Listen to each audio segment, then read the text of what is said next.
देश च कोरोना की खतरनाक रफ्तार जारी है। लगातार दूजे दिन 2 लाख तो वध केस सामने आए हैं। पिछले 24 घंटे के पूरे देश च कोरोना के 2,64,202 कोरोना केस रिपोर्ट किए गए। पंजाब दे विच भी कोरोना बेकाबू होया। 24 घंटे के 7642 नवे केस रिपोर्ट किए गए हैं, जबकि 21 लोगों की कोरोना ने जान ली है।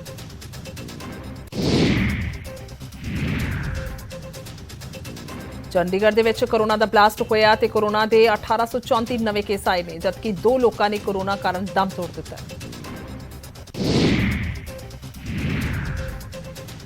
हिमाचल दे भी 24 घंटे के दौरान कोरोना के 1975 केस रिपोर्ट किए गए और एक मरीज की मौत भी हुई है। सूबे दे विच कोरोना के एक्टिव केसां की गिनती 9529 पहुंच गई है। हरियाणा के भी 24 घंटे के कोरोना के 8841 नवे मामले सामने आए हैं। 6 कोरोना दे नाल लोकां दी मौत हुई है और सूबे दे विच एक्टिव केसां की गिनती 41,420 हुई है।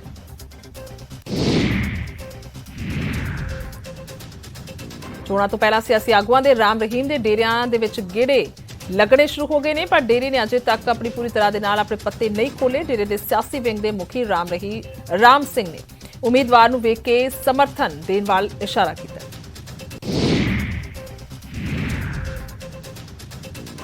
आम आदमी पार्टी ने संयुक्त समाज मोर्चे ते वड्डा इल्जाम लगाया ते कहा कि मोर्चा आपदे आगुआं नूं तोड़न दे लई पैसिਆਂ ਦਾ लालच दे रहा ते भाजपा ने कैप्टन ਅਤੇ ਢੀਂਡਸਾ ਤੋਂ बिना भी गुप्त समझौते कीते।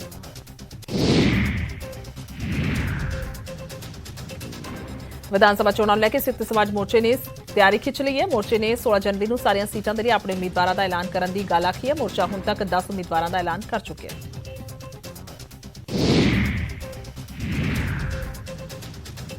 आप आगू हरपाल चीमा ने कहा मुख्यमंत्री चेहरे नूं लैके 24 घंटे दे विच 8 लाख तो वध लोकां ने अपनी राय दी है ते 4 लाख तो वध लोकां ने फोन किया है। आम आदमी पार्टी ने मुख्यमंत्री चेहरे दे लई लोकां दी सलाह मंगी है। अकाली दल ने चोण कमिशन नूं चिट्ठी लिखी है ते रैलियां ते लगी रोक नूं हटाउण दी मंग कीती। अकाली दल ने पंजाब ते दिल्ली दी सरकार दे प्रचार दे लई सरकारी फंड दी वरतों करन दा इल्जाम लगाया ते कहा कि होर पार्टियां कोल इन्ना पैसा नहीं है।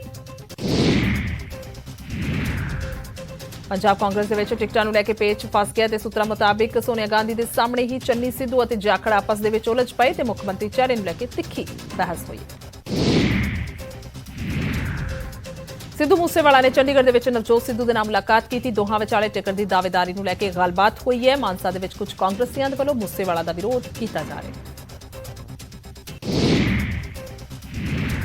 सिद्धू मूसेवाला नूं मानसा तो टिकट देने की चर्चा के विचाले मौजूदा कांग्रेसी विधायक नाजर सिंह मानशाइया ने मोर्चा खोल दिता है। हाई कमान नूं चिट्ठी लिख के पूछा है कि किस आधार पर उन्हां दी टिकट कट्टी जा रही है।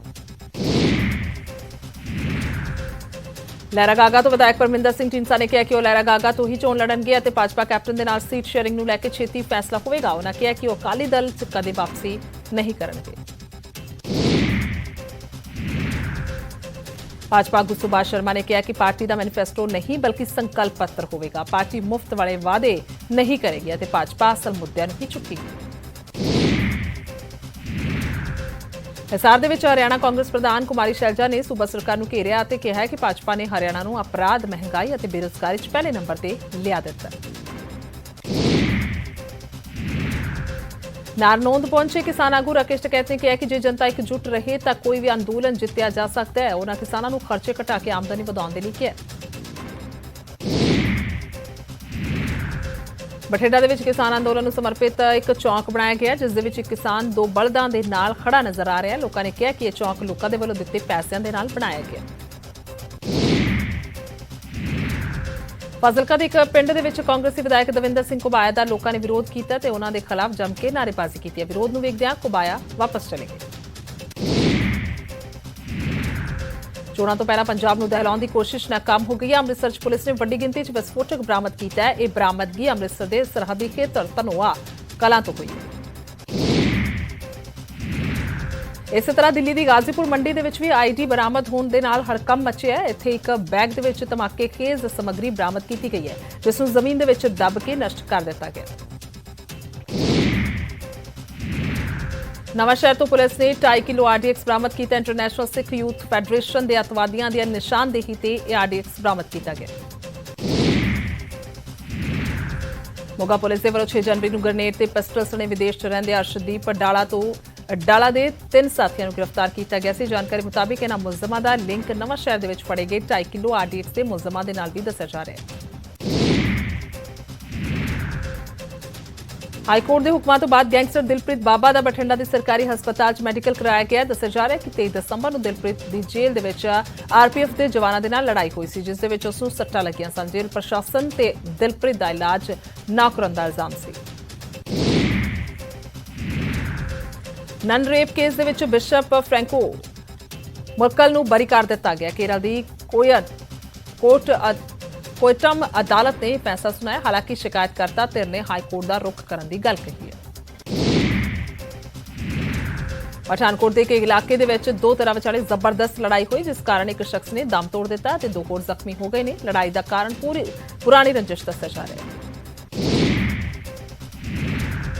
ਗੁਰਦਾਸਪੁਰ ਦੇ ਪਿੰਡ ਧਾਵੇ ਕੋਲ ਗੰਨਿਆਂ ਦੇ ਨਾਲ ਭਰੀ ਇੱਕ ਟਰਾਲੀ ਪਲਟ ਗਈ ਹੈ ਤੇ ਟਰਾਲੀ ਸਵਾਰ 3 ਵਿਅਕਤੀ ਗੰਨਿਆਂ ਦੇ ਹੇਠਾਂ ਦਬ ਗਏ, ਜਿਸ ਕਾਰਨ 2 ਦੀ ਮੌਤ ਹੋ ਗਈ ਜਦਕਿ ਤੀਜਾ ਸ਼ਖਸ ਜ਼ਖਮੀ ਹੈ। ਬਰਨਾਲਾ ਦੇ ਵਿੱਚ ਚੋਰ ਇੱਕ ਕਾਰ ਦੇ ਚਾਰੋਂ ਟਾਇਰ ਚੋਰੀ ਕਰਕੇ ਲੈ ਗਏ, ਜਿਸ ਦੇ ਨਾਲ ਬਾਈਕ ਸਵਾਰ 2 ਬਦਮਾਸ਼ਾਂ ਨੇ ਸੜਕ ਤੇ ਖੜੇ ਕਰੀਬ 5 ਵਾਹਨਾਂ ਦੇ ਸ਼ੀਸ਼ੇ ਤੋੜ ਦਿੱਤੇ। ਦੋਵੇਂ ਘਟਨਾਵਾਂ ਸੀਸੀਟੀਵੀ 'ਚ ਕੈਦ ਹੋ ਗਈਆਂ। ਸੋਲਨ ਦੇ ਵਿੱਚ ਚੋਰਾਂ ਨੇ ਕਈ ਵਾਹਨਾਂ ਨੂੰ ਨਿਸ਼ਾਨਾ ਬਣਾਇਆ ਤੇ ਵਾਹਨਾਂ ਤੋਂ ਬੈਟਰੀਆਂ ਤੇ ਹੋਰ ਸਮਾਨ ਚੋਰੀ ਕਰਕੇ ਰਫੂ ਚੱਕਰ ਹੋ ਗਏ। ਲੋਕਾਂ ਨੇ ਚੋਰਾਂ ਨੂੰ ਕਾਬੂ ਕਰਨ ਦੀ ਮੰਗ ਕੀਤੀ। ਫਾਜ਼ਿਲਕਾ ਦੇ ਪਿੰਡ ਬਦੋਕੇ ਦੇ ਲੋਕਾਂ ਨੇ ਚੋਰੀ ਦੇ ਇਲਜ਼ਾਮ ਦੇ ਵਿੱਚ 3 ਮੁਲਜ਼ਮਾਂ ਨੂੰ ਕਾਬੂ ਕੀਤਾ, ਜਿਨ੍ਹਾਂ ਨੂੰ ਬਾਅਦ ਦੇ ਵਿੱਚ ਪੁਲਿਸ ਦੇ ਹਵਾਲੇ ਕਰ ਦਿੱਤਾ ਗਿਆ। ਲੋਕਾਂ ਮੁਤਾਬਿਕ ਪਿਛਲੇ ਲੰਬੇ ਸਮੇਂ ਤੋਂ ਇਲਾਕੇ 'ਚ ਚੋਰੀ ਹੋ ਰਹੀ ਸੀ। ਅੰਬਾਲਾ ਪੁਲਿਸ ਨੇ ਵੱਡੀ ਗਿਣਤੀ 'ਚ ਕਾਬੂ ਕੀਤੀ ਨਜਾਇਜ਼ ਸ਼ਰਾਬ ਨੂੰ ਨਸ਼ਟ ਕਰ ਦਿੱਤਾ ਹੈ। ਸ਼ਰਾਬ 4 ਥਾਣਿਆਂ ਦੇ ਵੱਲੋਂ ਫੜੀ ਗਈ ਸੀ। ਪੁਲਿਸ ਨੇ ਸ਼ਰਾਬ ਦੀਆਂ ਖਾਲੀ ਬੋਤਲਾਂ ਤੇ ਡਰਮ ਨੂੰ ਵੀ ਅੱਗ ਦੇ ਹਵਾਲੇ ਕੀਤਾ।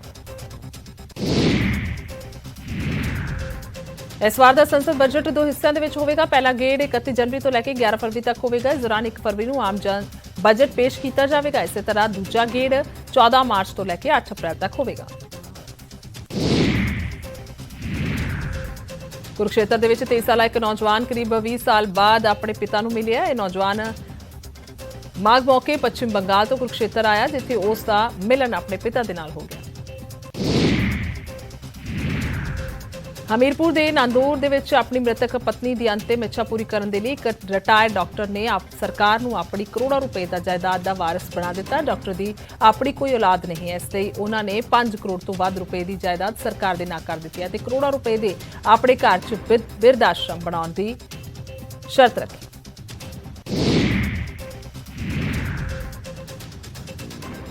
ਪੰਜਾਬ ਭਰ 'ਚ ਮਾਘੀ ਦਾ ਤਿਉਹਾਰ ਮਨਾਇਆ ਗਿਆ। ਖਾਸ ਤੌਰ ਤੇ 40 ਮੁਕਤਿਆਂ ਦੀ ਧਰਤੀ ਸ੍ਰੀ ਮੁਕਤਸਰ ਸਾਹਿਬ ਦੇ ਵਿੱਚ ਵਿਸ਼ੇਸ਼ ਧਾਰਮਿਕ ਸਮਾਗਮ ਕਰਾਏ ਗਏ ਅਤੇ ਵੱਡੀ ਗਿਣਤੀ 'ਚ ਸੰਗਤ ਨੇ ਗੁਰਦੁਆਰਾ ਸਾਹਿਬ 'ਚ ਹਾਜ਼ਰੀ ਭਰੀ। ਸ਼੍ਰੋਮਣੀ ਕਮੇਟੀ ਦੇ ਪ੍ਰਧਾਨ ਹਰਜਿੰਦਰ ਸਿੰਘ ਧਾਮੀ ਮਾਘੀ ਮੌਕੇ ਮੁਕਤਸਰ ਸਾਹਿਬ 'ਚ ਨਤਮਸਤਕ ਹੋਏ। ਇਸ ਮੌਕੇ ਉਹਨਾਂ ਕਿਹਾ ਕਿ ਕੇਂਦਰ ਸਰਕਾਰ ਦੇ ਵੱਲੋਂ ਛੋਟੇ ਸਾਹਿਬਜ਼ਾਦਿਆਂ ਦੀ ਯਾਦ 'ਚ ਐਲਾਨੇ ਗਏ ਵੀਰ ਬਾਲ ਦਿਵਸ ਦੇ ਤਿੰਨੋਂ ਸ਼ਬਦ ਗੁਰਮਤਿ ਦੇ ਅਨੁਕੂਲ ਨਹੀਂ ਹਨ। ਸਾਊਥ ਅਫਰੀਕਾ ਦੇ ਵਿੱਚ ਟੈਸਟ ਲਈ ਜਿੱਤਣ ਦਾ ਭਾਰਤੀ ਟੀਮ ਦਾ ਸੁਪਨਾ ਪੂਰਾ ਨਹੀਂ ਹੋ ਸਕਿਆ ਹੈ। ਕੈਪਟਾਊਨ ਦੇ ਵਿੱਚ ਖੇਡਿਆ ਗਿਆ ਤੀਜਾ ਤੇ ਆਖਰੀ ਮੈਚ ਜਿੱਤ ਕੇ ਸਾਊਥ ਅਫਰੀਕਾ ਨੇ 3 ਟੈਸਟਾਂ ਮੈਚਾਂ ਦੀ ਲੜੀ 2-1 ਦੇ ਨਾਲ ਜਿੱਤ ਲਈ ਹੈ।